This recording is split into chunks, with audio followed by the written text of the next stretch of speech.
Professor, eu senti falta da última aula, que eu queria rever essa semana e não estava disponível. Foi um delay que eu fiz, foi sem querer. Então, assim que termina esta aula, eu coloco o link de ambas no Moodle, de acordo? Tá faltando.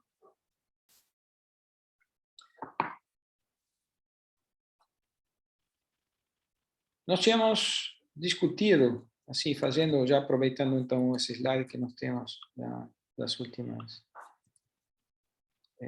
Nós falamos sobre fadiga, diferentes tipos de fadiga, digamos em termos agora aqui, né? Nós falamos de tipo de solicitação alternada, pulsante e flutuante. A diferenciação estava dada nas características do valor chamado de tensão média, que era a média entre o máximo e o mínimo da flutuação dos esforços que estamos tendo, das tensões que estamos tendo no material.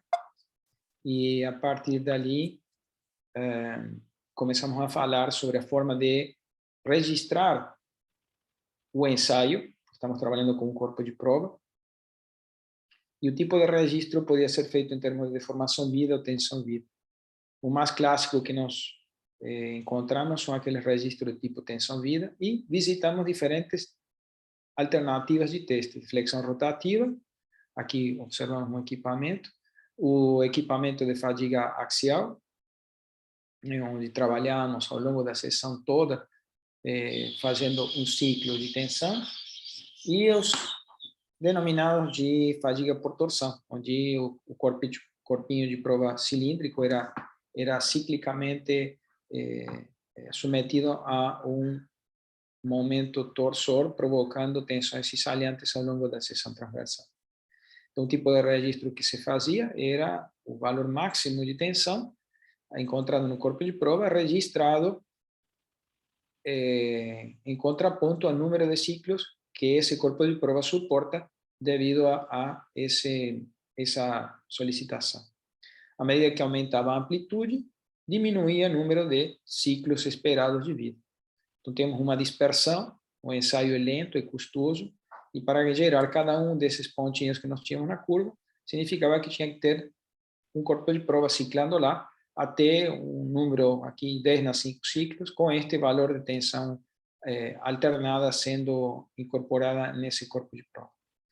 Então, se observava que para certo tipo de materiais de natureza ferrosa, esses registros de tensão alternada vida para tensão média nula seguem uma curva de um tipo de em formato de S, e que, devido ao custo de cálculo desses dados experimentais, às vezes, na ausência desses ensaios, se podia fazer um processo de síntese dessas curvas em um formato, chamemos assim, simplificado. Então, se diagramava uma curva de tipo S, em forma esquemática, com dois patamares, um horizontal e outro horizontal aqui, com uma curva reta nessa escala tensão-vida em formato logarítmico, de maneira tal que essa região reta aqui respondia a esta curva. Os pontos que definem estes dois extremos desta reta inclinada eram calculados a partir de um ensaio muito mais barato que o ensaio quase estático, e se observa uma correlação experimental entre estes pontos da curva experimental de fadiga com a capacidade de resistência mecânica desse material. Então, um desses pontos está localizado em 10 na 3 ciclos e com um valor aproximado, né, de 0,8 da tensão limite de resistência. E este outro, que originava uma região assintótica, era metade da tensão limite de resistência. E esses números que estavam aqui estavam associados ao caso de querer montar uma curva em forma sintética, aproximada, de fadiga, a partir dos casos estáticos, mas o tipo de curva que estamos montando aqui é uma curva de, lamento aqui, só um minutinho, a minha tela Minha tela trancou aqui. Este tipo de curva com estes valores são chamados de curvas, ou seja, estou tentando sintetizar de uma maneira aproximada curvas de flexão rotativa. Caso eu precisasse ou tivesse desejo de criar uma curva aproximada, não para flexão rotativa, e sim para carregamento axial, os valores desses dois pontos que temos aqui não serão 0,8 e 0,5, respectivamente, e sim 0,75 e 0,425. Isso devido à observação experimental que quando nós montamos um mesmo corpo de prova submetido a um ensaio de flexão rotativa ou ensaio axial, as tensões alternadas para o mesmo número de ciclos obtidas em um ensaio de carregamento axial são menores, né? A amplitude dela é menor que no caso de flexão rotativa. Nós tínhamos justificado isso, ou se justifica esse valor menor de tensão alternada, pelo fato que a probabilidade de encontrar uma região mais propensa à nucleação de fadiga, quando toda a seção transversal está sendo carregada ciclicamente, é maior em um caso axial que no caso de flexão rotativa, onde apenas a periferia se encontra ciclando entre os valores máximos de tensão. Então, a partir dessa escala logarítmica, né, e a expressão da reta nessa escala estava dada por esses coeficientes, por essa expressão, é possível, a partir de dois pontos, um 10 na 3 e um 10 na 6, identificar os coeficientes C e M através destas expressões que estão aqui.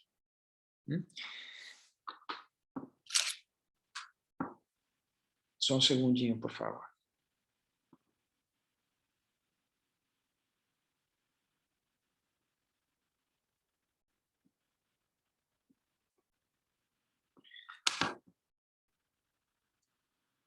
Fizemos um exemplo, testamos essa equação e identificamos uma tensão alternada que nós queríamos, por exemplo, para um caso com 50.000 ciclos. E aqui é que nós paramos na última aula com a seguinte discussão. Agora entramos verdadeiramente na aula de hoje. O pulo,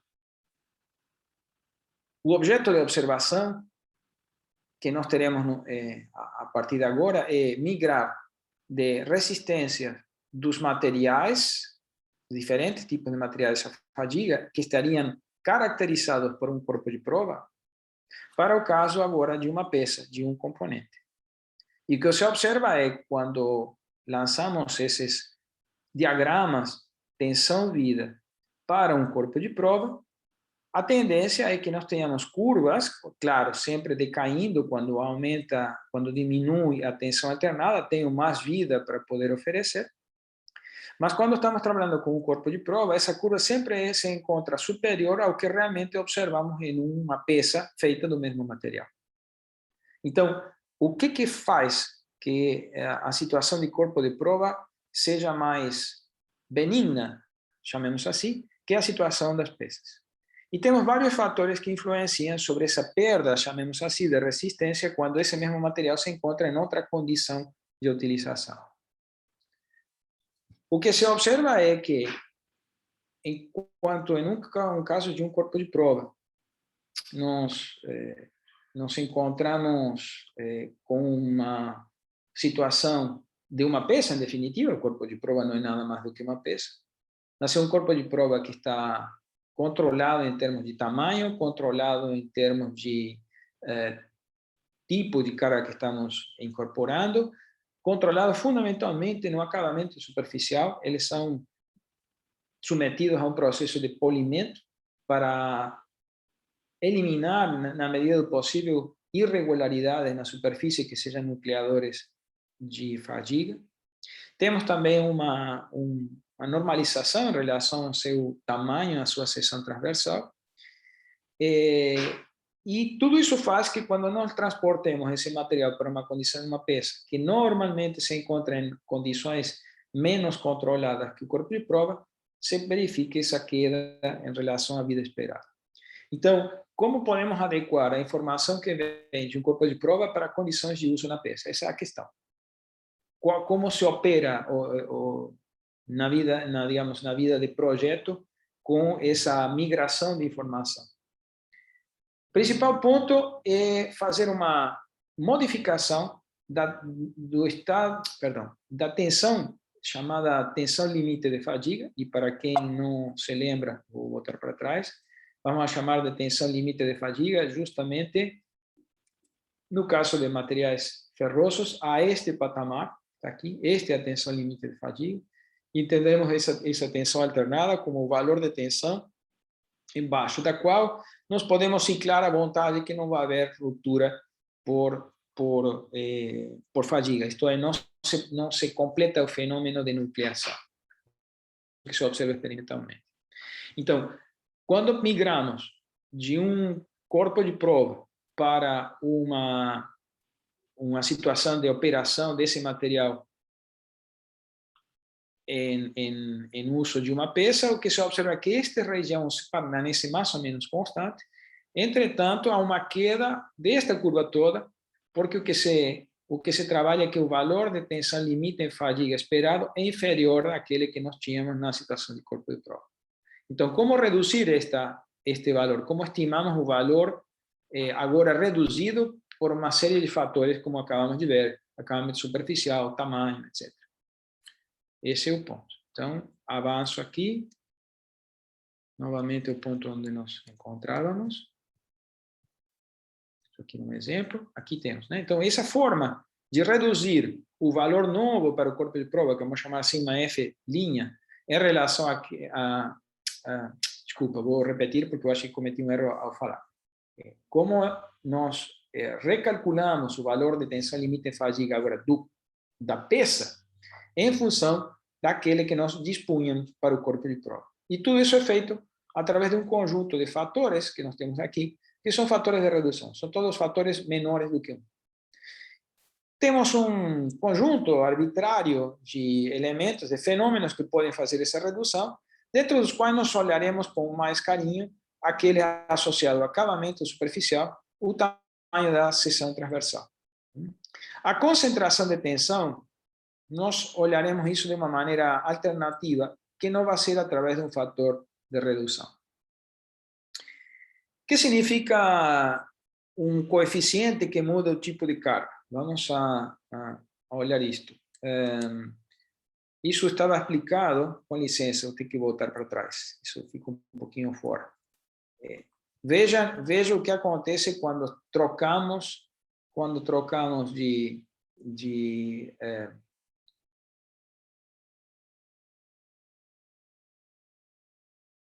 tipo de ação mecânica que nós executamos no corpo de prova. Se no corpo de prova foi feito um ensaio de flexão rotativa, então nós teremos este desenho para tensão limite de fadiga, com 0,5 da tensão limite de resistência. Entretanto, se o corpo de prova foi feito com um ensaio axial, nós teremos um valor inferior do valor estimado da tensão limite de fadiga.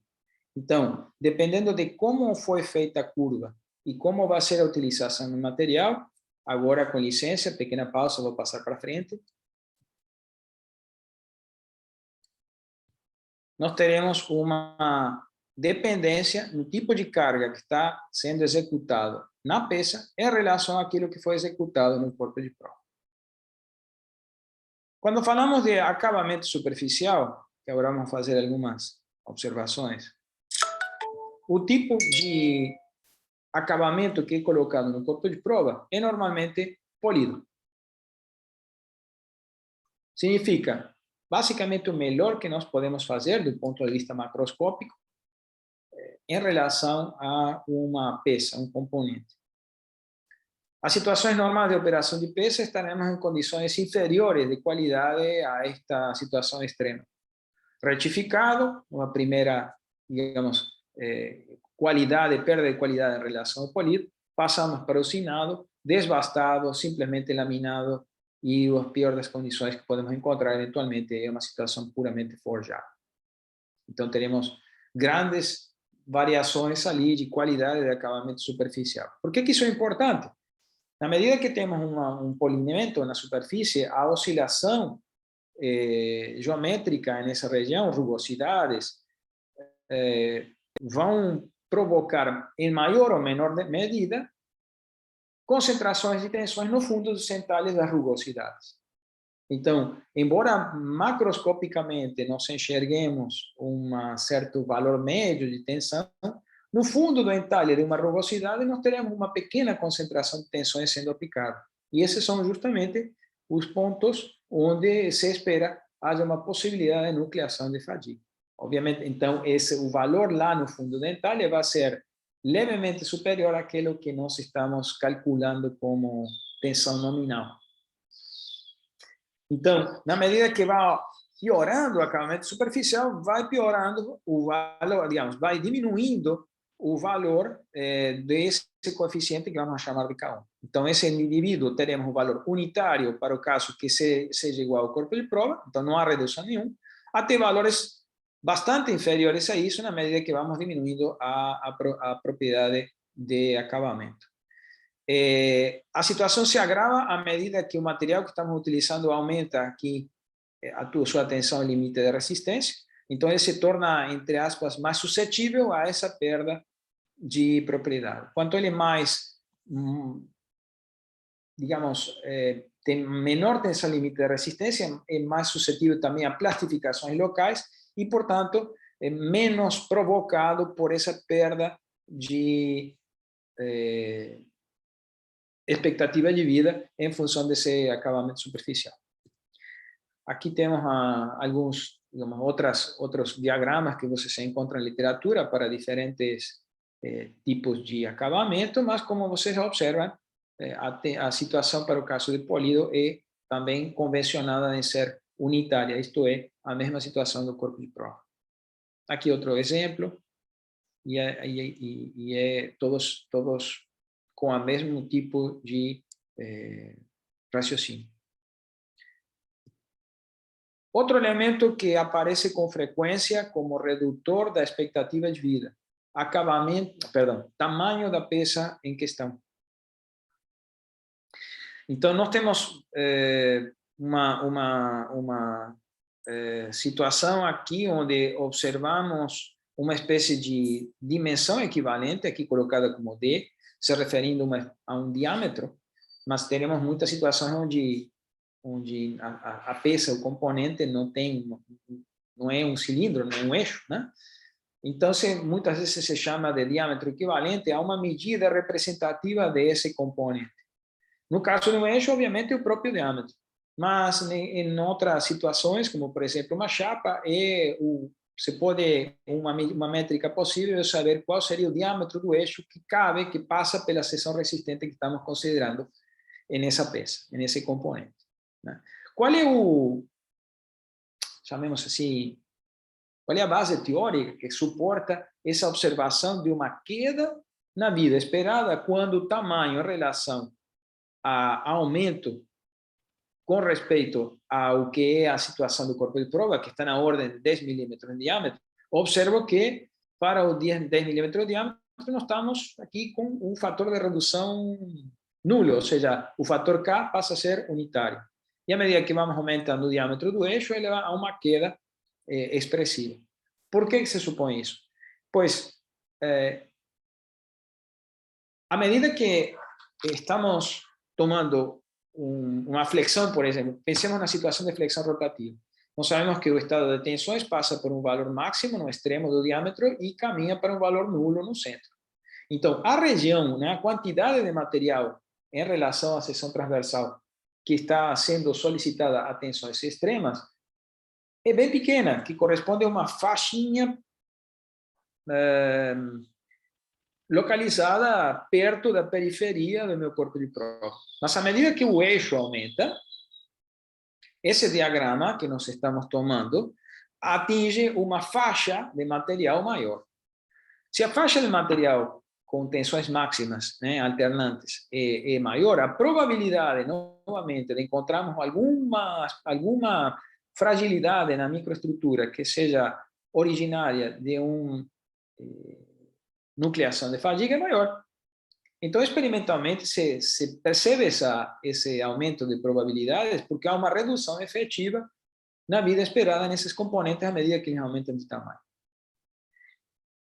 Esta redução que está aqui se aplica apenas para as informações que são havidas de ensaio de flexão rotativa. Por quê? Porque no caso de tração, não se percebe grande diferença. O próprio corpo de prova que estava sendo axialmente solicitado, toda a seção transversal trabalhava em valores máximos e mínimos da carga aplicada, de maneira tal que os aspectos probabilísticos em relação de tamanho ali são muito diminuídos. E se convenciona que, se os dados que estão sendo tomados foram obtidos a partir de um ensaio puramente axial, este fator de redução pelo tamanho da seção vai ser anulado. Isto é, tomaremos um fator simplesmente unitário.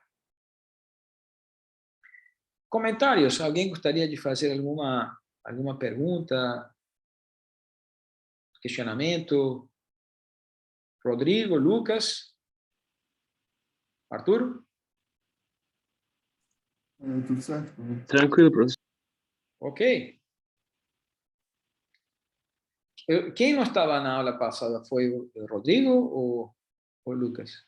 O Arthur? Eu me perdi. Quem me falou que não estava na aula passada?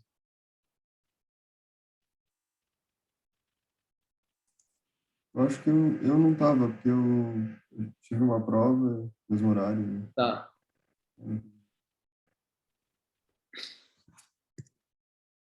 Aqui é o primeiro coeficiente que aqui mudou, né, quando falamos de... quando começamos a falar desse coeficiente, tipo de carga, né, atua através deste constante, e se os dados que nós obtivemos são no caso de flexão rotativa, estamos trabalhando com um componente mecânico que é majoritariamente submetido a uma alternância constante na seção transversal, por exemplo, um carregamento axial. Então, temos que ter uma previsão de vida em fadiga um pouco inferior daquela que foi obtida por flexão rotativa. Então, esse fator K3 aqui tem um fator de redução. Se convenciona na ordem de 0,7. Estou trabalhando com um corpo de prova que é fundamentalmente acionado por flexão, então teríamos a mesma condição de carregamento que aquele que foi feito no corpo de prova, então não terá nenhum fator de redução associado ao tipo de carga. A parte de concentração de tensão, nós vamos a seguir a abordagem chamada abordagem 2. Nós não vamos aplicar nenhum fator de diminuição da resistência em fadiga, e sim vamos utilizar a abordagem que fizemos até o momento, que é não trabalhar com a tensão nominal, e sim aplicar um fator de concentração de tensão no ponto de observação para estimar localmente o nível de tensão a que esses pontos estão sendo submetidos. Então, não muda nada em relação àquilo que nós já vimos até o momento. Isto é apresentado aqui porque havia, e isso poderia chamar assim, com um certo posicionamento histórico, na ausência de capacidade de poder observar tensões locais, coisa que hoje diminuiu muito, porque nós podemos ter uma observação agora com abordagem numérica muito corriqueira no mundo do projeto, hoje em dia, através das técnicas numéricas como elementos finitos. Antes, para evitar ter que calcular tensões locais, se calculavam as tensões nominais, e ao invés de buscar encontrar o valor de tensão local por um fator de concentração de tensão, o que se fazia por uma questão de praticidade era diminuir a resistência em fadiga da peça. Mas isso traz um grau de assertividade bem inferior à abordagem 2 que estamos aqui colocando. Então, repito, o que significa levar em conta concentrações de tensões? Significa fazer aquilo que nós já fizemos em situações estáticas. Calculo a tensão nominal, e na tensão nominal utilizo um fator de concentração para poder fazer uma estimativa das tensões que realmente estão acontecendo no fundo de um entalhe quando temos uma perturbação geométrica. A comparação com os dados advindo de ensaios experimentais do corpo de prova será feita utilizando esse valor de tensão local e não o valor de tensão nominal. Entretanto, cabe a pergunta, qual é o valor de concentração de tensão que nós devemos aplicar em um fundo de entalhe se o problema está associado ao carregamento cíclico? Se observa que utilizar o fator KT de um modelo elástico, em geral, ele é severo demais, porque nos fenômenos cíclicos acontecem localmente a nível de microestrutura pequenas plastificações que acabam diminuindo, através do processo de ensaio cíclico, o valor de tensão local a qual esse ponto se encontra submetido. Então, se convencionou uma espécie de correção desse valor de concentração de tensão esperado, que seria o modelo puramente elástico, né, o KT, por um outro que se parece àquilo que nós já vimos para a ruptura plástica. Né? Então, o valor que eu vou querer calcular é um outro fator de concentração associado à fadiga, que se correlaciona com o primeiro, puramente elástico, através de um fator de sensibilidade ao entalhe. Mas um fator de sensibilidade ao entalhe que frequentemente é levemente diferente daquele que nós vimos em caso de ruptura plástica. Dispondo desse coeficiente, nós temos como corrigir, identificando o valor de KF a partir do Q e do KT, da mesma forma que nós fizemos para o ensaio, digamos, para os problemas de ruptura plástica. Na ausência de dados melhores de Q, se usa também esse fator de sensibilidade dentária que nós vimos anteriormente, né? O mesmo aquele que utilizamos para caso de ruptura plástica.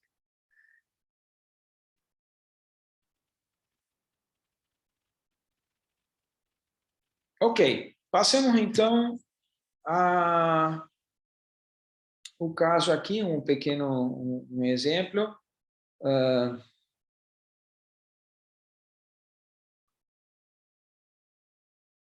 Onde temos um eixo que está submetido a um ensaio de flexão rotativa, né?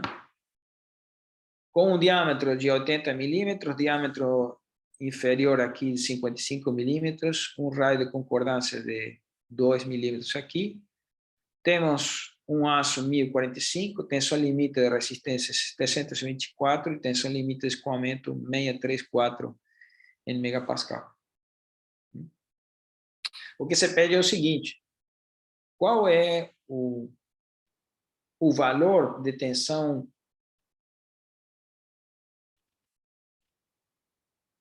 a tensão de limite em fadiga que nós teríamos para esse material?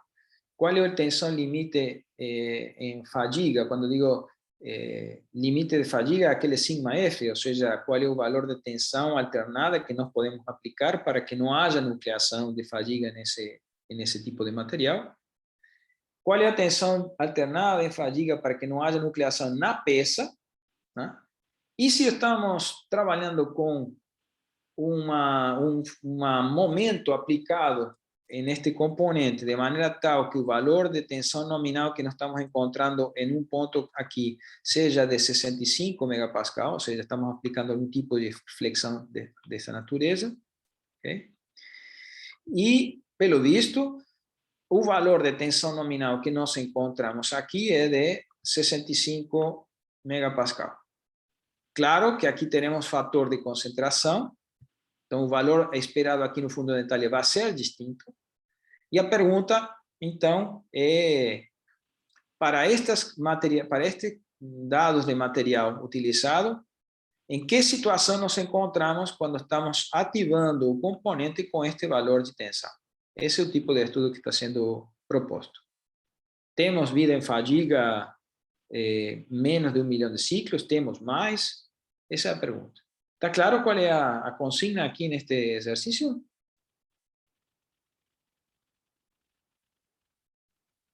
Bem, silêncio.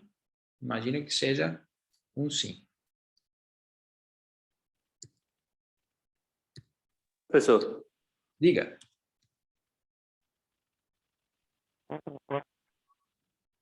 Não estou te ouvindo. certo? Pode repetir? Não te ouvi.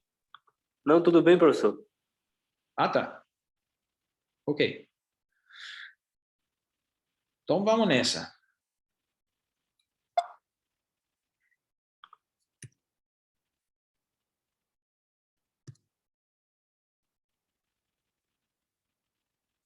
Estimativa de curva tensão-vida para o material em flexão rotativa. Então, o que nós fazemos? Temos um valor para 10 na 3 ciclos, era um dos pontos, né? Era 0,8 da tensão limite de resistência, o que me dá 579 Newton por milímetro quadrado. O segundo ponto que nós precisamos encontrar da curva era a tensão limite em fadiga, metade da tensão limite de resistência. Estamos trabalhando, então, 10 na 6 ciclos. O valor do produto que está aqui me dá 362 Newton por milímetro quadrado. Agora, isso correspondia, fazendo, né, aqui, estou tentando com o meu dedo no mouse, vamos ver se isto funciona. Encontrei um ponto aqui, aqui teremos uma reta, encontramos o segundo ponto aqui, isso corresponde ao material. Porque estamos agora encontrando o que esperamos que vai acontecer com a peça. E teremos uma redução, então outra curva, e o ponto que precisamos encontrar é qual é a redução que nós teremos para este valor de tensão alternada. Aqui estamos trabalhando, esse aqui é 10 na 6 ciclos. Então, vamos alterar a primeira, esta curva, para uma massa embaixo, e para isso teremos que modificar o tensão limite em fadiga e vamos utilizar para isso dois coeficientes. Um associado ao tamanho da peça, que é maior do que aquele do corpo de prova, e outro associado ao acabamento superficial. Estamos trabalhando com uma situação de usinado, então, com 724, estamos aproximadamente 500, 700, estamos mais ou menos aqui. E o fator de redução para o caso de usinado, estamos em 5, 6, 7, 8 e um pouquinho mais, 84 está sendo aqui. Então, esse é o valor que nós temos para acabamento superficial, 0,84. 0,74 com tensão limite de resistência de 724. E o outro era 0,78 associado ao diâmetro. O que aconteceu? Com licença, vou ter que ir para trás para capturar um exemplo. O diâmetro era de 50 milímetros, então o sujeito está mais ou menos aqui. Estamos com aço de carbono, então o valor capturado aqui é na base de 0,8 de K2, vamos ver se foi isso mesmo. 0,78, quase 0,8. É que deu 55, nós trabalhamos com 50. Muito bem. Então, esse valor de K1 e K2, e com isso nós identificamos este sujeito que chamaríamos F', sigma F', uma diminuição que está dado por 0,4078 vezes 362, 237 megapascal. Esse é o valor que nós encontraremos aqui. Então,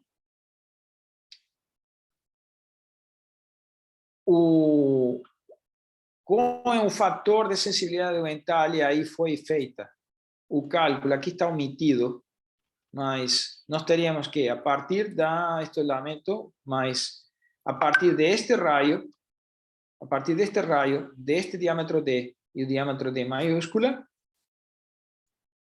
nós teríamos que, com um raio pequeno, R sobre D pequeno, e com o D pequeno sobre D grande, D pequeno sobre D grande, nós conseguimos encontrar um KT.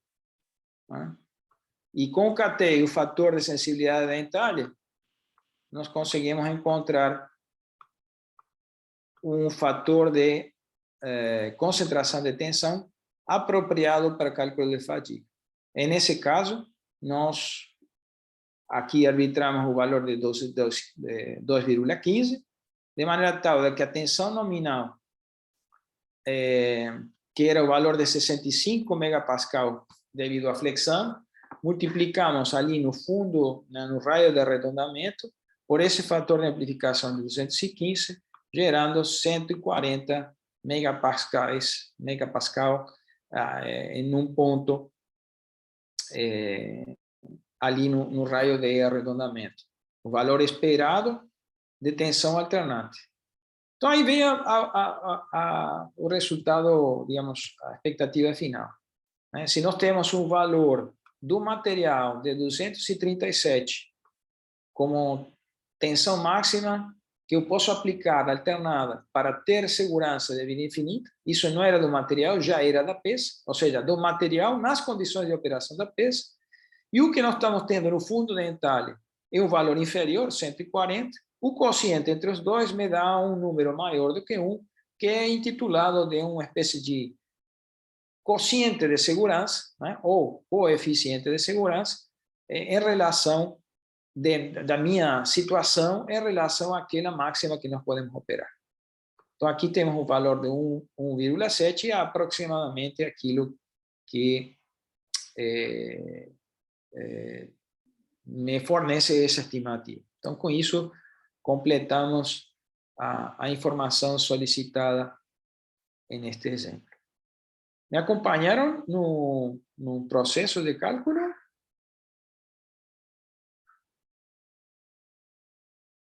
Silêncio? Muito bem. Sim.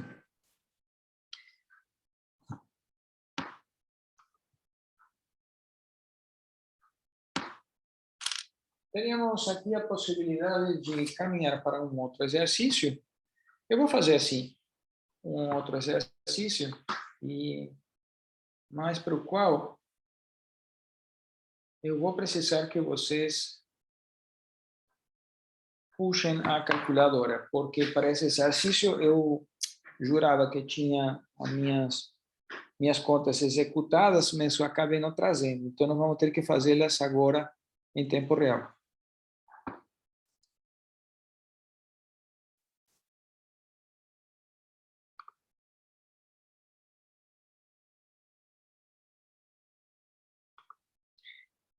Arturo. Está ouvindo, Arturo? Está com a calculadora aí? ¿Estás con calculadora, Arturo? Sim, sim. Sí. Rodrigo? Não, professor. Perfeito. E Lucas? Estamos com duas vezes Lucas. Eu deixei em casa a minha. Tá. Deixei em casa, mas tem a do celular, né? Então, vejo que estás em algum lado possivelmente vendo uma tela de computador e outra com celular, não sei, talvez seja uma... É exatamente isso. Estou assistindo pelo computador e falando e comunicando pelo celular. Então, vou pedir digamos assim, a ação ativa de vocês, né? Um pouco redundante a expressão, mas... Então, a presença ativa de vocês para nós trabalharmos juntos este exercício. Eu vou trocar aqui de tela.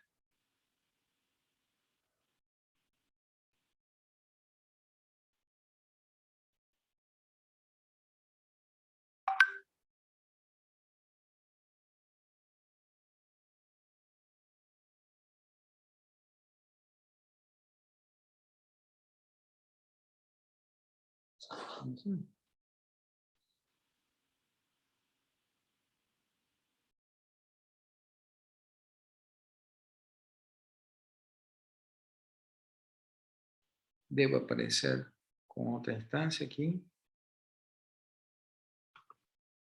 Uhum.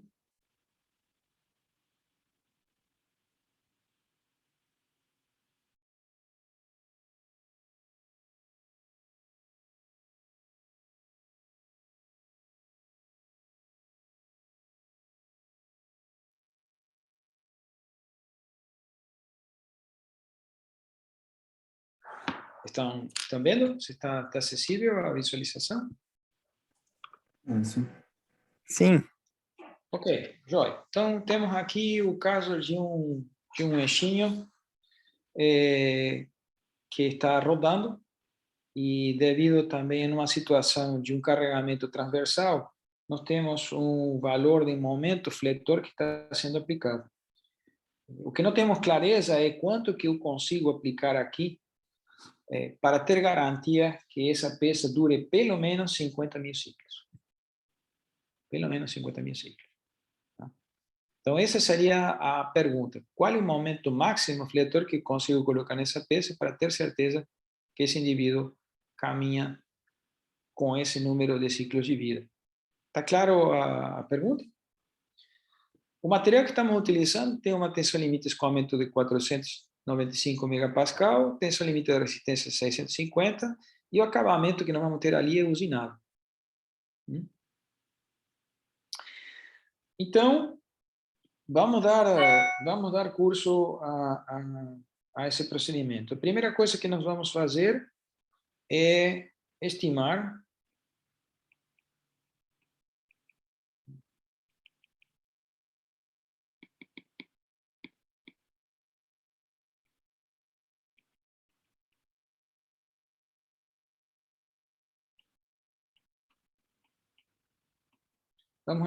a curva tensão-vida do material. Por quê? Porque eu fui lá na bibliografia, procurei algum sujeito que me pudesse, que já tivesse feito para esse material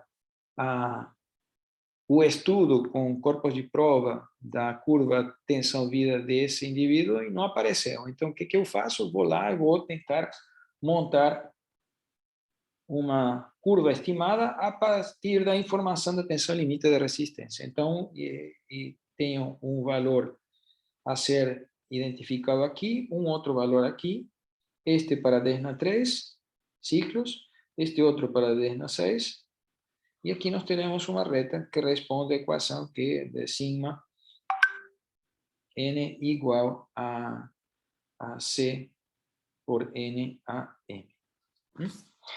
Então, o primeiro vamos chamar aqui de sigma 10 na 3, e ele é dado para um caso de flexão rotativa de 0,8. Por favor, ativem logo, então, as calculadoras. 0,8 de 650.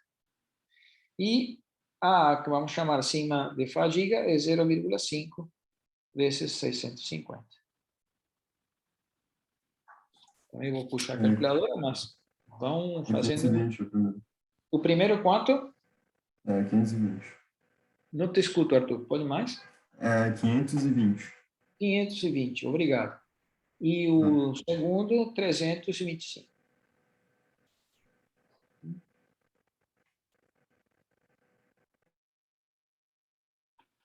Ok.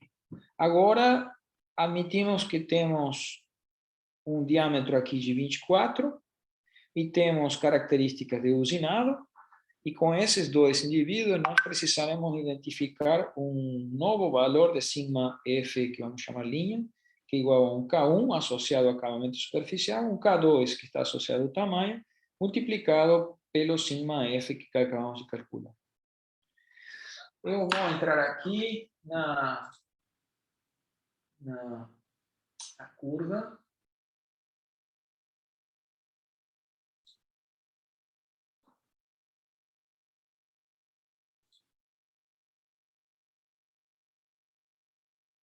E aproximadamente, se eu tentar aqui fazer uma amplificação na tela, estamos com 650. Então, 500, 600 aqui, sendo usinado,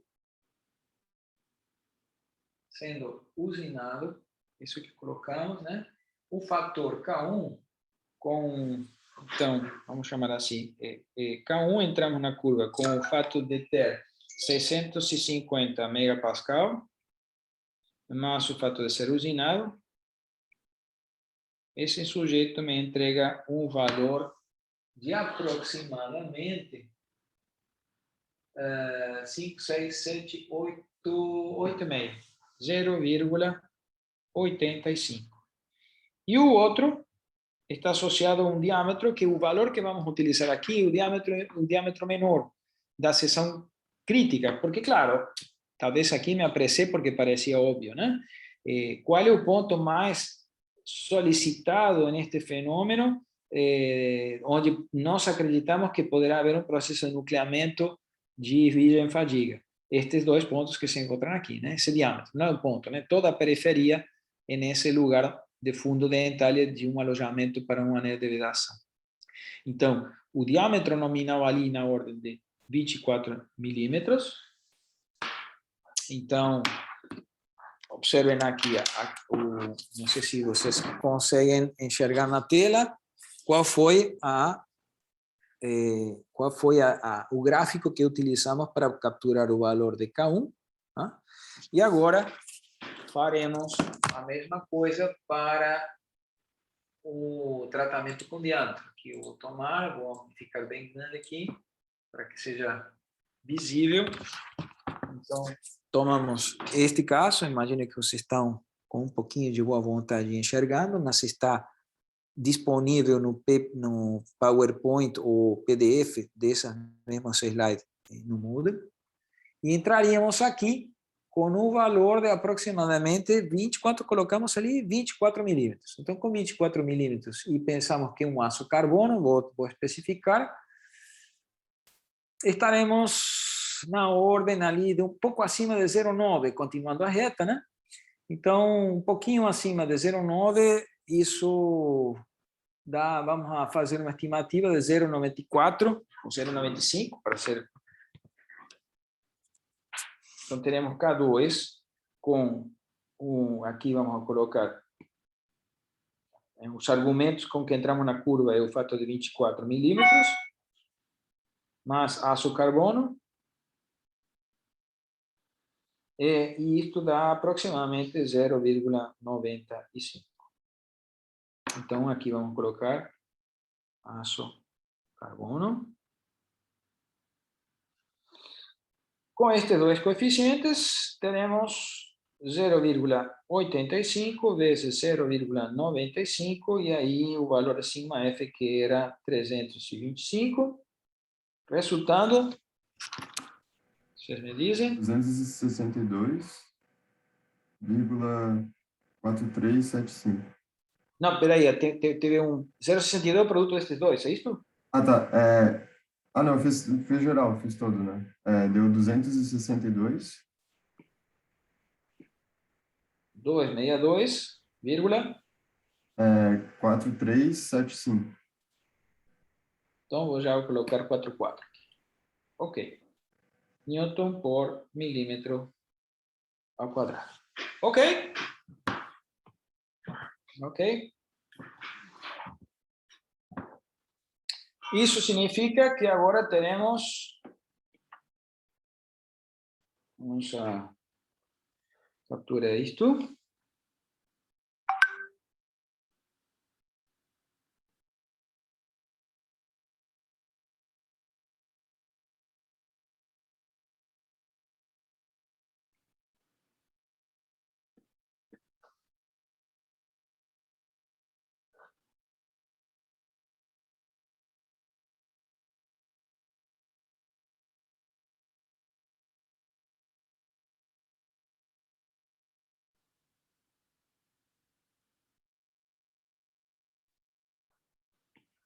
Aqui estamos com um valor de 520 megapascal.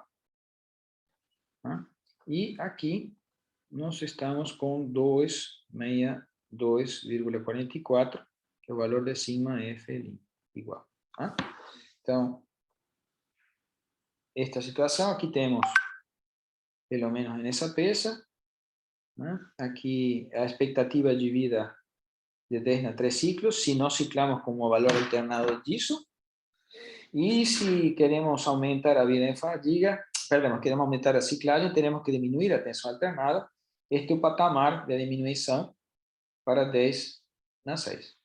Em resumo, se o valor de tensão alternada que nós colocamos aqui for inferior a 262, então está tranquilo, nós não teremos nucleação.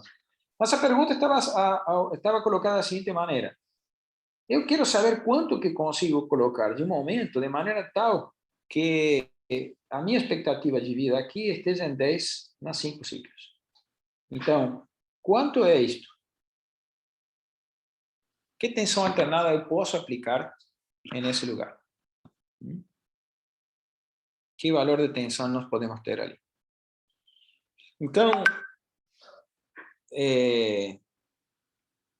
este valor de sigma, vamos chamar assim, este valor que está aqui vai ser sigma 10, seria... 10 na 5, 10 na 5. Quanto falei? 50.000 ciclos. Então, é 5, 10 na 4. 5 vezes 10 na 4 ciclos. Esta é a pergunta que nós temos que fazer. Está claro? Só que aqui nós temos uma expressão que me diz que a tensão alternada é proporcional ao coeficiente C vezes N a um valor M. E aqui nós podemos tirar C, que é igual ao valor de sigma 10 na 3, vezes 10 na 3, ou seja, 1000, elevado a menos M, e o próprio coeficiente M é igual a menos 1/3, do logaritmo em base 10, de sigma N, de sigma 10 a 3, dividido por sigma 10 na 6. Então, temos que primeiro capturar o valor de N. Puxa na calculadora ali. Menos 1/3 do logaritmo em base 10. Sigma 10 na 3, 520. Sigma 10 na 6, me interessa este que está aqui, porque já estou trabalhando com a peça. Então, é 262,44.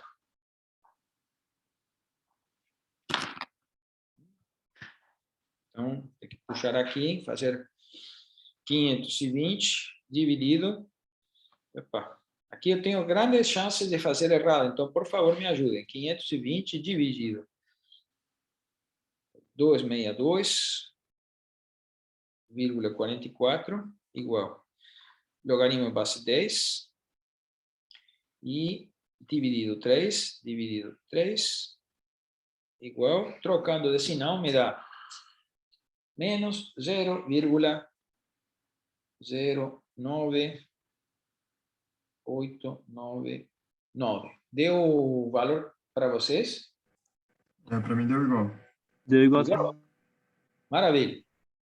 A partir dali, levamos esse M para o C. Então, daqui nós montamos que o nosso coeficiente C será o valor de 10 na 3, que é 520 megapascal, vezes 1000, elevado a menos M, ou seja, 0,09899.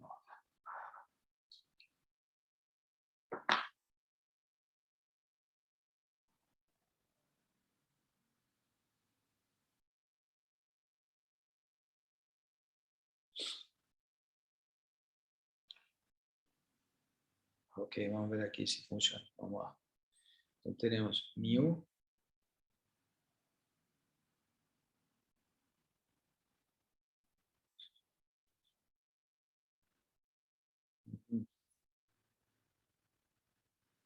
Já cometi um erro aqui com a calculadora. Alguém tem um número para isso? 1030,32. Parece bem razoável. Ok. Então, vamos agora à prova de conferência. Qual seria o valor de tensão sigma, onde utilizamos 1030,32 multiplicado por, vou colocar aqui, o valor de vida que nós queremos, que era, vou trocar aqui, não é 10 na quinta, era 5 e na 4, né? Ou seja, 50.000. Elevado ao coeficiente m, que era igual a menos 0,09899.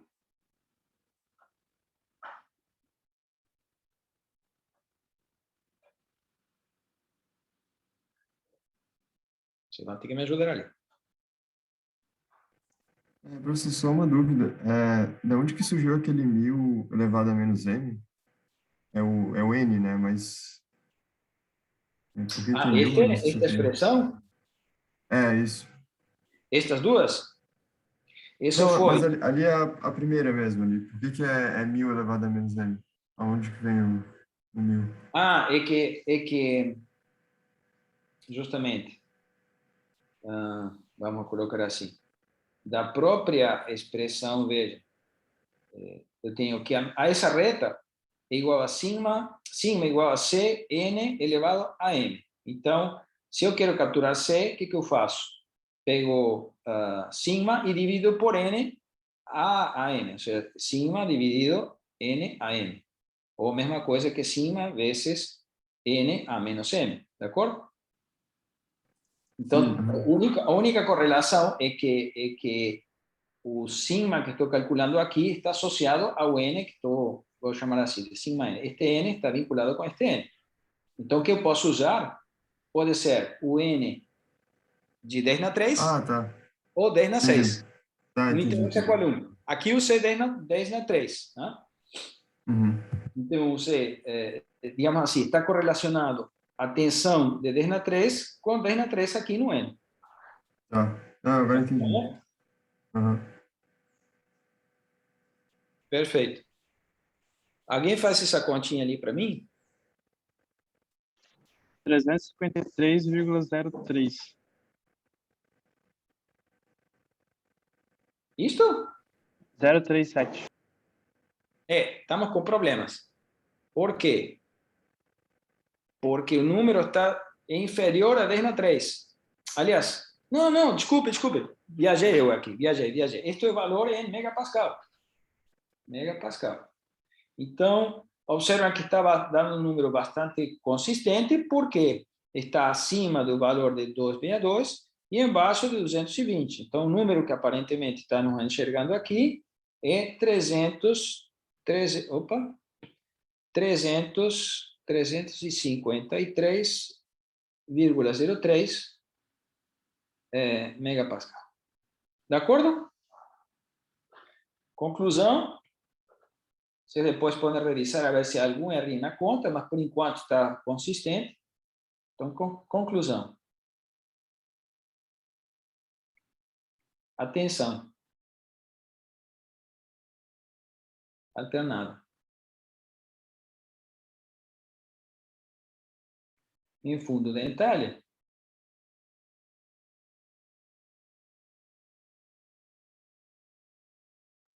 para a vida de 50.000 ciclos, é sigma igual a 353,03 megapascal. Essa é a conclusão. Estamos juntos nessa conclusão?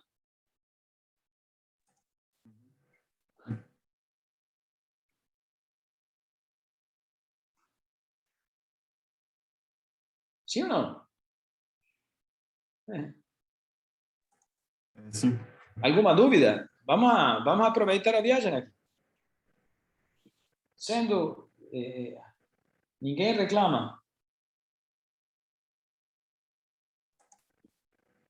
Por mim, tá tranquilo. Ok. Então, vamos abrir aqui e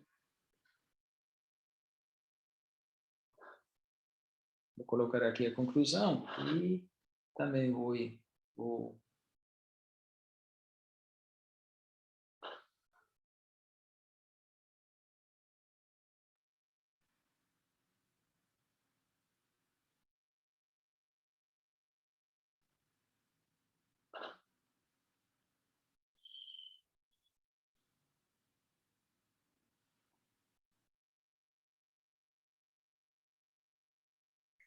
significa que quero saber qual é o valor de momento que está provocando aqui em fundo dental uma tensão alternada cíclica, aqui embaixo, de 353,3 newton por milímetro quadrado. Pois agora temos que voltar a nosso conhecimento sobre modelo de cálculo de tensões sem peças. Então, a tensão, vamos pensar assim, a tensão nominal é igual ao momento, estamos aplicando, vezes o raio máximo, né, dividido pelo momento de inércia da seção circular, que é π vezes r quarta sobre 4.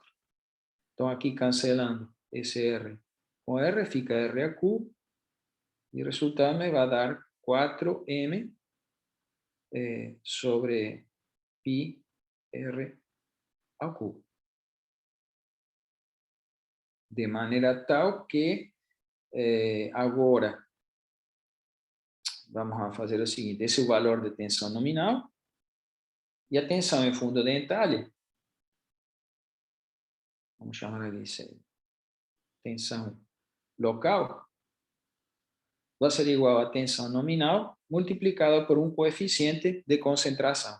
Como estamos trabalhando um fenômeno cíclico, esse coeficiente de concentração vamos chamar de KF, e esse valor de KF, pelo que nós discutimos anteriormente, era uma suavização do fator de concentração de tensão. Então, isso estaria dado por o valor de KT menos 1, multiplicado por um fator de sensibilidade dental Q mais 1. Vamos admitir um fator de sensibilidade dental Q, que dependia do material, de aproximadamente 0,9. Então, temos que saber agora o KT. O KT, nós vamos ter que capturar a relação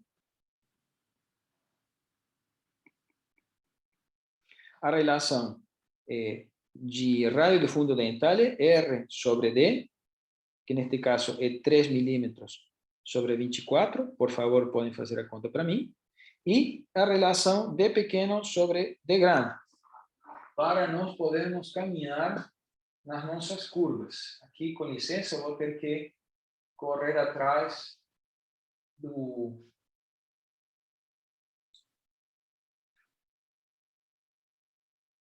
nossos comportamento estrutural. Só um minutinho aqui.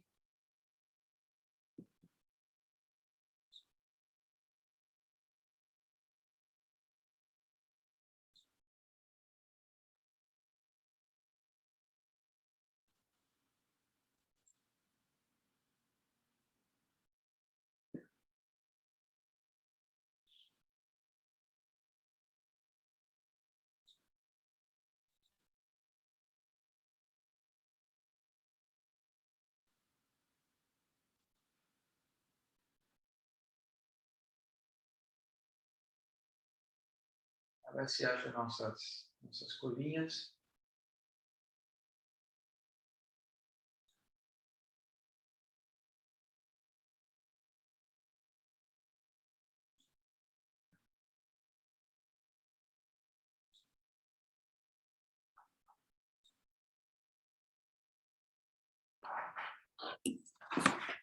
Esse é o tipo, vocês estão enxergando? Esse é o tipo de curva que nós temos que tomar. Se trata de um eixo com um raio de arredondamento para alojamento e submetido a um fenômeno de flexão. Então, em função de R pequeno sobre D e da relação D sobre D minúscula, então é ao contrário aqui, por favor, temos que corrigir. Aqui nós teremos D sobre D pequeno. O D maior ali é 30 sobre 24. Podem me passar esses valores, esses quocientes, por favor? O primeiro é 0,125. Uhum. O segundo é 1,25. 1,25. Tá.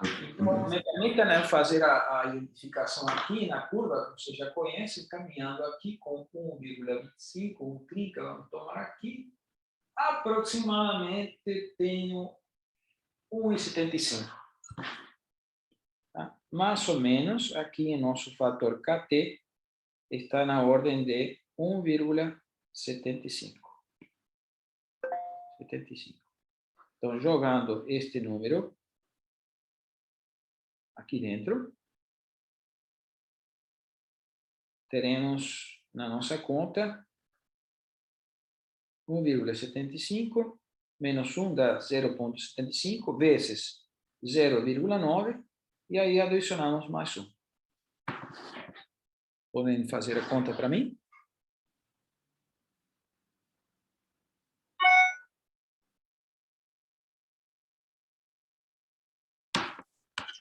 Dá 1,675.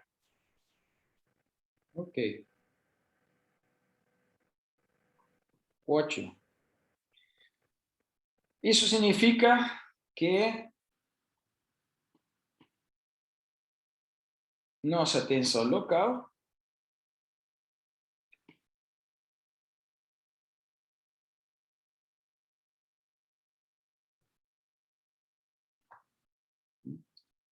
a tensão local que eu posso aplicar ali, máxima, é quanto? A tensão alternada de 353,03 megapascal. O valor de tensão local vai ser igual a esse valor de KF que está aqui,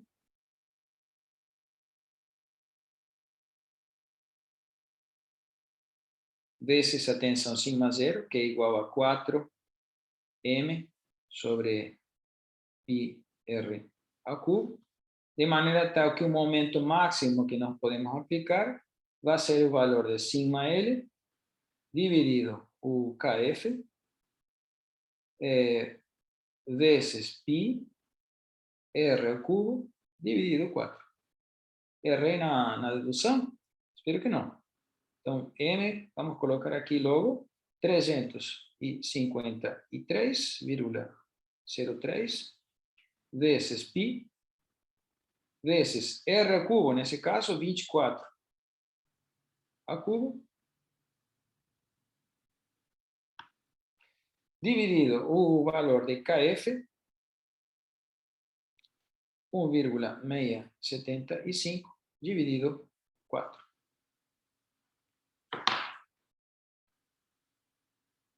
Isso vai dar em Newton milímetro. Vamos fazer em paralelo, por favor, aqui.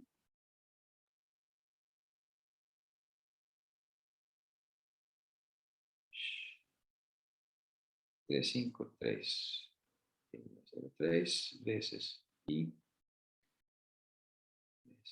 vezes 24). Deu 2.288. Não, 2.288.339,23.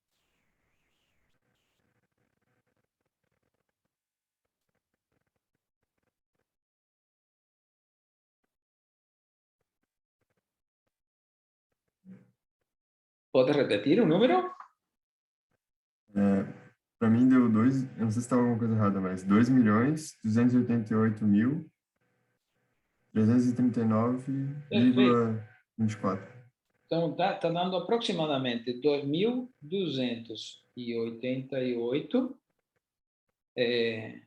vamos colocar aqui, vírgula 34 Newton metro. Uhum. Em resumo, o momento é respeitável, porque, a fim de contas, estamos trabalhando com uma peça de um diâmetro, um eixo de um diâmetro de 24 milímetros.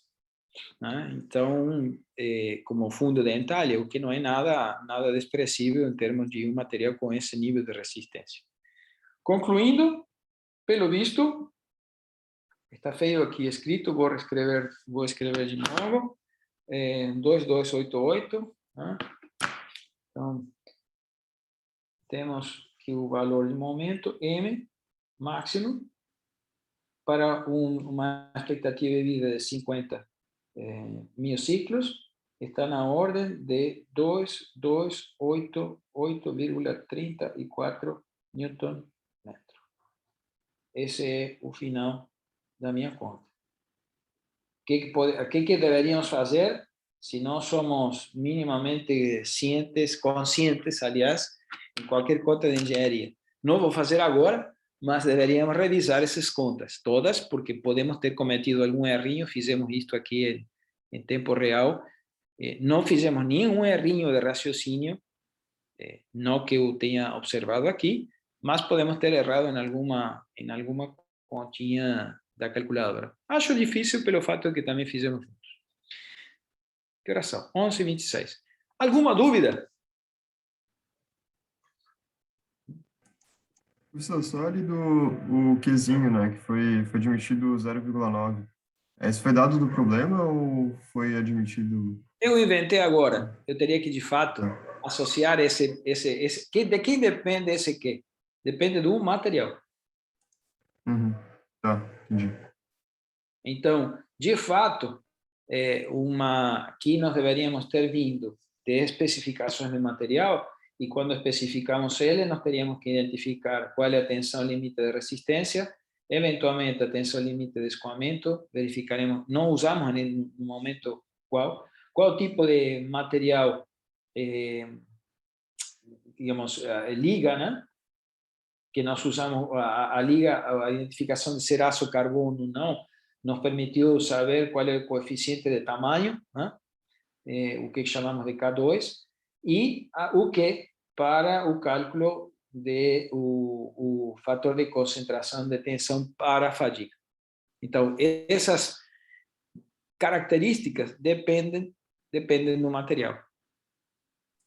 Entendi. Aqui eu trouxe, puxei da manga para poder dar curso à nossa conta, puxei da manga um valor arbitrado de que, mas não retirei verdadeiramente de algum dado experimental. Fizemos aqui um pouco nas coxas, né?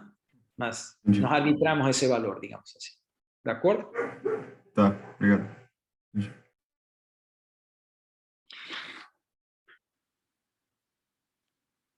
Alguém mais gostaria de apresentar algum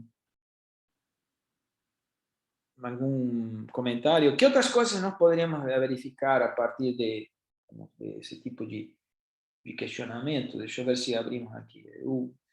Obviamente que, de alguma maneira, visitamos um procedimento que me permitiria calcular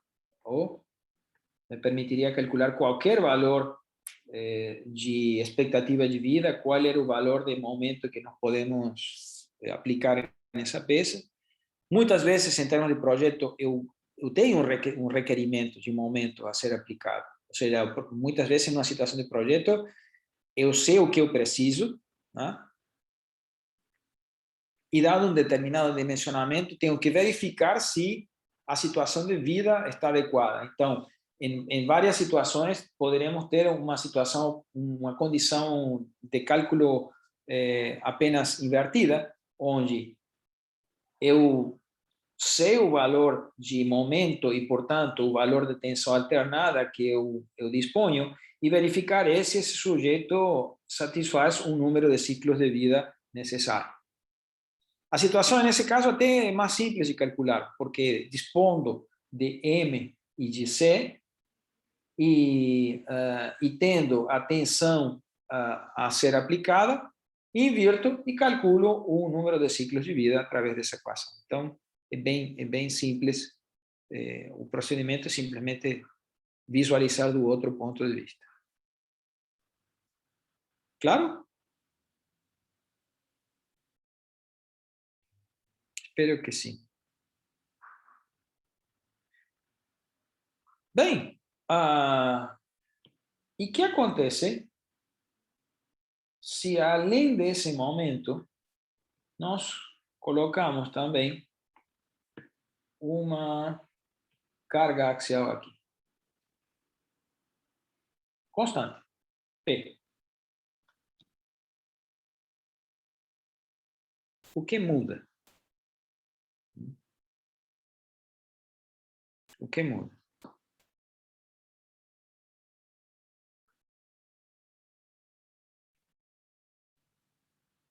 O que muda de fato é, vou tirar o entalhe porque não vai modificar a linha de raciocínio que eu vou propor agora, que nós temos este caso de Shin, né? E quando aplicamos um momento alternado, o que significa em um ensaio de flexão rotativa, esse sujeito está girando e só para que tenhamos claro, tenho duas formas de enxergar essa flexão rotativa.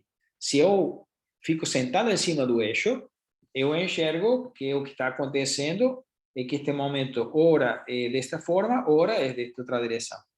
Porque eu estou plantando junto, estou sentado, né? Eu montei meu sistema de coordenadas junto com o eixo, estou girando junto com ele. Então, olhando sempre ao mesmo ponto que está na minha frente, eu vejo que ele está ora tracionado, ora comprimido.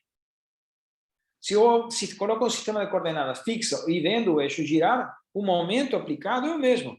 Mas como o eixo está girando, eu observo a ciclagem sobre as tensões que está acontecendo em um ponto fixo sobre esse eixo. Então, olhando essa situação, era justamente aquilo que já discutimos anteriormente, o que eu observo em termos de solicitação vai ser uma tensão, aqui o tempo, e observamos que ele passa por um valor de tensão máxima, transita para um valor de mínima e assim segue, né? De maneira tal que aqui temos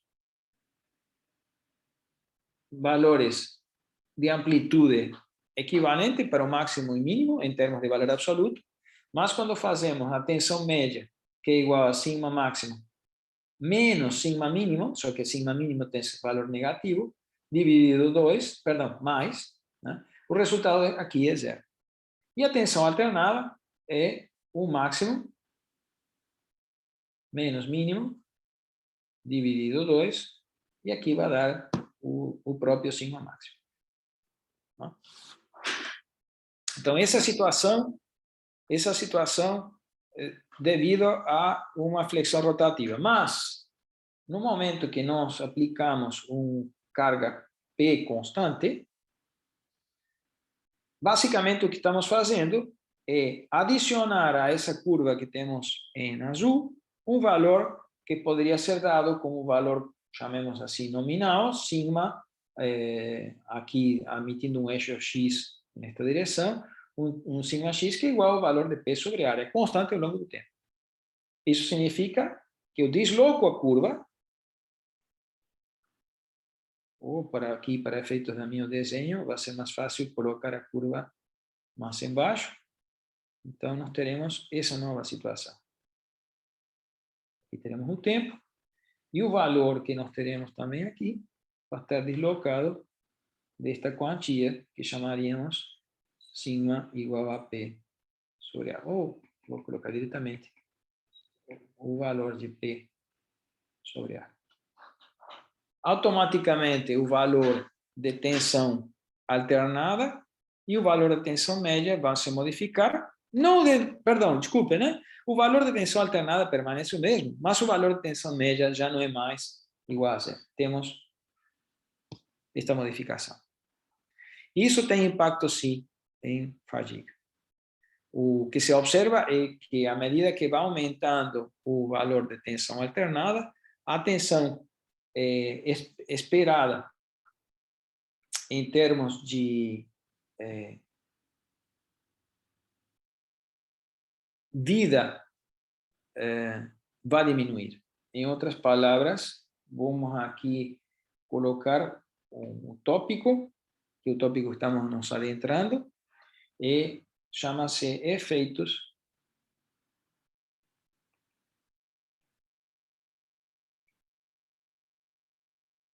da tensão média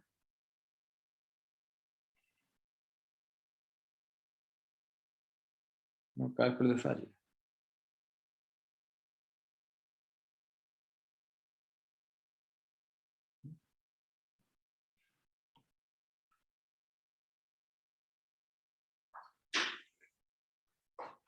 Então,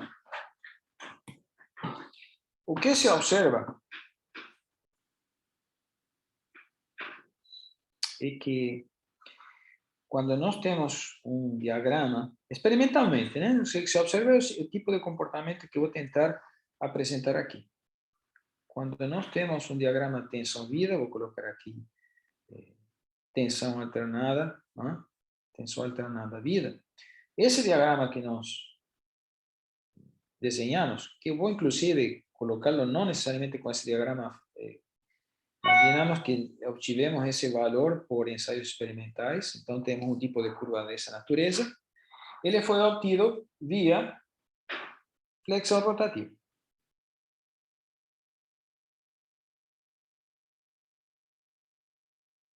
E tensão média igual a zero. Este é o ponto principal.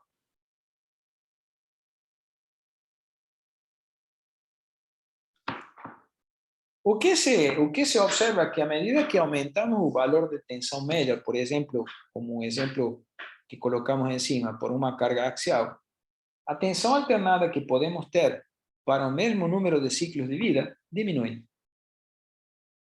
Então, como podemos compatibilizar essas situações de um ensaio que foi feito com tensão média nula com uma situação de carga em uma peça onde o valor de tensão média é diferente de zero?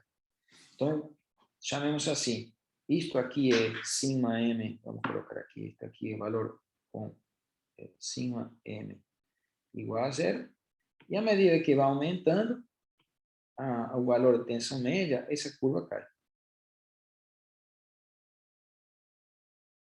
Sigma m maior do que zero. Mas isso seria muito ruim. Imaginem que nós teríamos que fazer essa estimativa de curvas de vida para diferentes valores de tensão média. Complica muito e encarece extremamente os valores de ensaio. Então, que alternativas mais baratas podem ser feitas para poder compatibilizar situação de ensaio, isto é, sigma média nula, com a situação de peça, que normalmente ou que frequentemente pode ter tensão média não nula.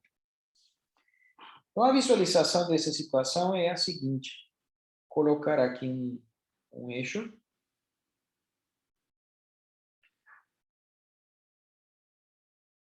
onde aqui nas ordenadas nós temos o valor de tensão alternada, e aqui, neste outro eixo, nós temos o valor de tensão média. A situação de ensaio é o valor de sigma m nula, ou seja, por exemplo, se nós estamos, vou com licença, vou limpar esta segunda curva para não nos confundirmos no raciocínio. Imaginem que nós estamos aqui com um número de ciclos de vida, como este que está aqui, e o valor de tensão alternada, então, para esse número de ciclos de vida é este. Sigma, vamos chamar de sigma n. Né? O que se observa aqui é que, justamente, se o valor de sigma n, sigma m, igual a zero, o quanto podemos colocar de tensão alternada é tudo isto. Mas que se observa experimentalmente que se nós trocamos esse valor de tensão média para um valor inferior, o máximo que podemos colocar para este novo valor de sigma m maior do que zero é uma quantidade inferior. O que me dá uma curva aqui. À medida que vamos aumentando a quantidade de tensão média, o quanto conseguimos de colocar alternada para manter o mesmo número de ciclos de vida diminui. Então, o que significam todos estes pontos neste diagrama? Todos os pontos desta reta são, vou colocar aqui, uma reta que contém pares sigma A, sigma M,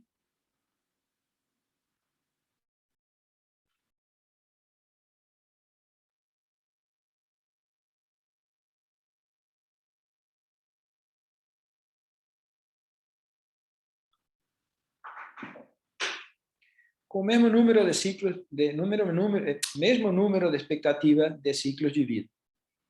Em outras palavras, imagine se eu tivesse posse de uma reta, de uma informação desse tipo. Significa que, na minha peça, como esta situação que está aqui, dispondo de um valor de tensão alternada e de tensão média, eu poderia vir aqui com o valor de tensão alternada, com o valor de tensão média, que está aqui, sigma A, de sigma M, e levantamos um ponto desse tipo. Se eu dispusesse de uma curva, como essa que estamos aqui apresentando, por enquanto, eu poderia, imaginando ter uma coisa desse tipo, criar uma curva. Aliás, se eu disponho dessa curva em azul que acabei de montar, ela me corresponde a todos os pares tensão alternada, tensão média, que tenham a mesma ciclagem de vida esperada. O que significa que também disponho deste ponto. Se disponho desse ponto, dessa informação, eu posso vir a este diagrama e saber qual é o número de ciclos de vida a qual estou me referindo. A pergunta que resta é como construir estas curvas? Curvas que têm a mesma número de ciclos de vida esperadas para diferentes combinações de tensão alternada a tensão média. Me acompanharam no raciocínio?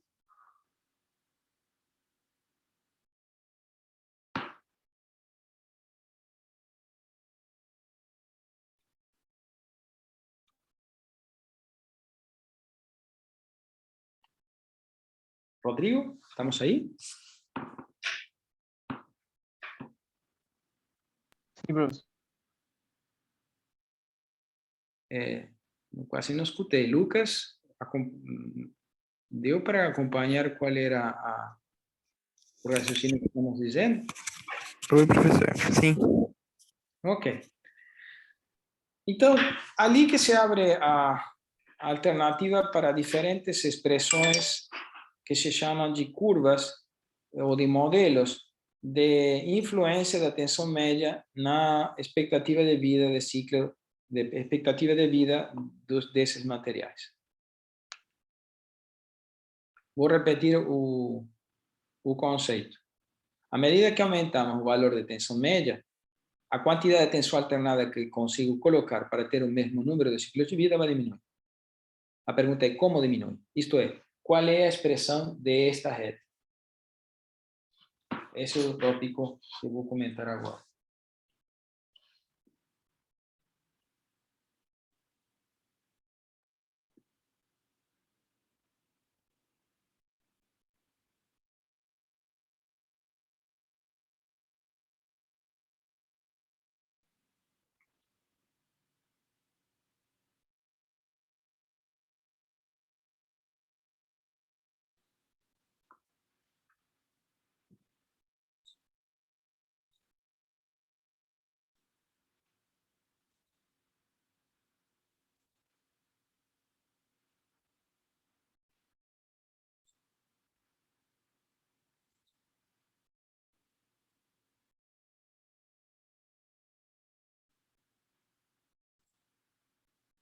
Temos pouquinho tempo, então eu vou optar por um caminho, digamos, de apresentar os nomes, mas trabalharemos sobre esse tópico com mais detalhamento na próxima aula. Eu vou basicamente mencionar um dos modelos mais utilizados.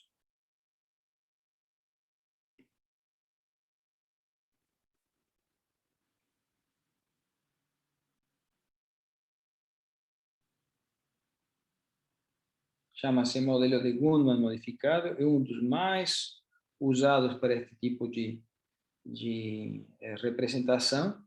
E ele diz o seguinte, eu vou montar aqui um diagrama onde no eixo das ordenadas teremos tensão alternada, no eixo das abscissas temos a tensão média, e a curva fornecida pelo modelo de Goodman solicitada tem 2 pontos, e é dada por uma reta.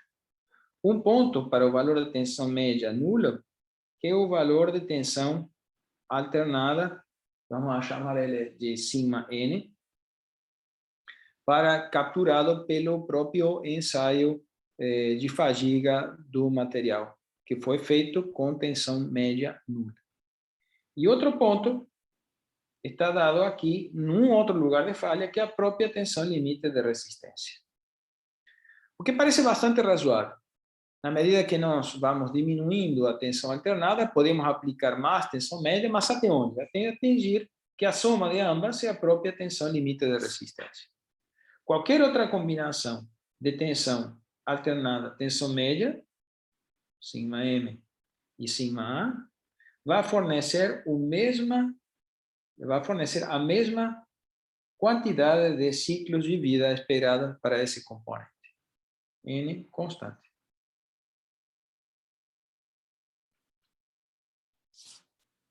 Então, o mesmo ponto, vamos chamar então aqui de 1 e 1, o outro ponto aqui, sigma A2, sigma M2, fornecerão a mesma expectativa de vida em termos de número de ciclos. E como nós podemos utilizar-nos dessa correlação?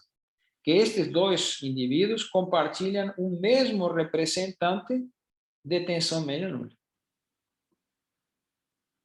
Se eu disponho deste sujeito e deste sujeito, eu consigo identificar este ponto.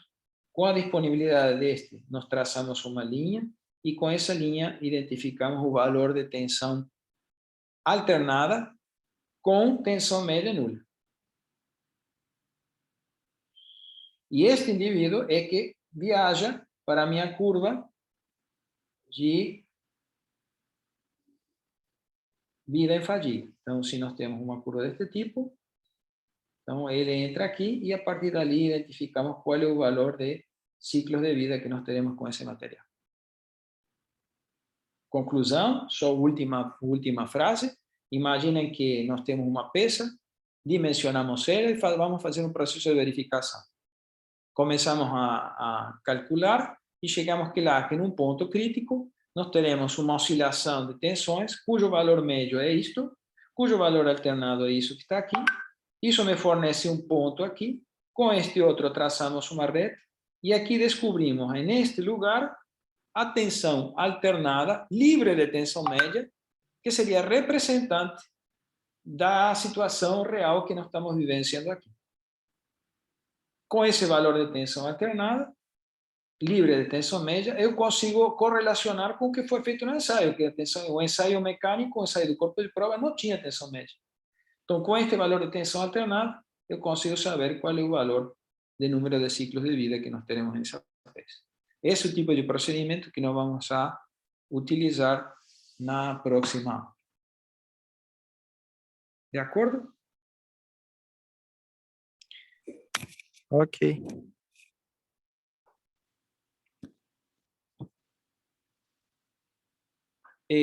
Como nós fizemos um exemplo, não me... Bom, certamente haverá dúvidas em relação a este procedimento. Visitaremos os exemplos na aula seguinte. Mas alguém quer trazer algum questionamento ou pergunta em relação a isto?